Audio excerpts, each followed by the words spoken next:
ان کو پریشر ڈالنے کے لیے ایک کیس ہے جس میں خان صاحب اور خان صاحب کی مسز کے خلاف بشرا بی بی کے خلاف ایک بے بنیاد کیس بنایا گیا ہے تاکہ ان پہ پریشر ڈالے اور کمپرومائز پہ مجبور کرے. لیکن الحمدللہ خان صاحب کا ایک ہی کہنا ہے کہ میرا جینا مرنا اس ملک میں ہے. میں جب تک رہوں گا اس ملک میں انشاءاللہ تعالیٰ کڑے ہو کے میں نے جینا ہے اور میں آخری بال تک لڑوں گا. یہی خان صاحب کا پیغام ہے. سب سے خان صاحب کی یہ درخواست ہے کہ ڈٹے رہیں. ہم اپنی مینڈیٹ واپس لینے کے لیے بھرپور کوشش کر رہے.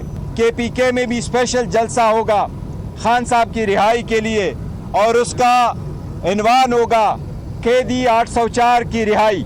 انشاءاللہ تعالیٰ کے پی کے میں سب سے بڑا جلسہ ہوگا جس کی ڈیٹ کا انعقاد بھی انشاءاللہ کچھ دنوں میں کیا جائے گا. سیاسی معاملات میں سب سے پہلے میں آپ کو یہ اناؤنس کر دوں انشاءاللہ تعالیٰ پنجاب میں ہمارا پارلیمانی لیڈر میاں اسلم صاحب ہوں گے. پنجاب میں زلفی بخاری صاحب کا نام اناؤنس ہوا ہے اور زلفی بخاری صاحب کینڈیڈیٹ ہوں گے.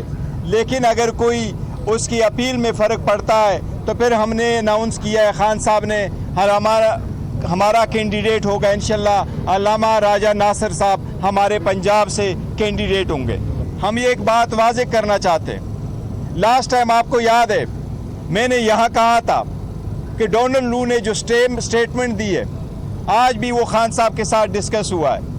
ڈونلڈ لو نے ایک آفیشیل سٹیٹمنٹ دی ہے اور اس آفیشیل سٹیٹمنٹ میں اس نے اس بات کا تقاضا کیا ہے اور اس طرح امپریشن کریٹ کی ہے ایز ایف کہ نہ ہی اس کی میٹنگ ہوئی ہے اور نہ ہی اس میٹنگ میں انہوں نے وہ کنٹینٹس بتائے جو اسد مجید صاحب نے اپنے سائفر میں لکھ کے پاکستان بھیجے تھے.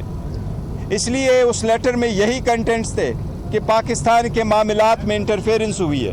اسی کے بنا پہ اس کا ڈیمارچ بھی کرانے کا کہا گیا اور پروٹیسٹ کرنے کا بھی کہا گیا تھا. یہ 1 سے 2 مرتبہ زیادہ 2 مرتبہ انہوں نے کمیٹی کے سامنے ایڈمٹ کر لیا تھا.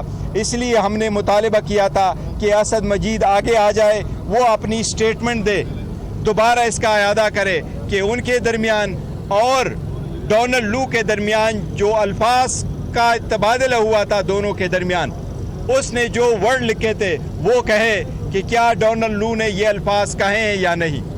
اگر ایسے ہی ہے پھر کنگریشنل کمیشن پروسیڈ کرے گی اگینسٹ ڈونلڈ لو کہ ڈونلڈ لو نے غلط سٹیٹمنٹ وہاں دی ہے.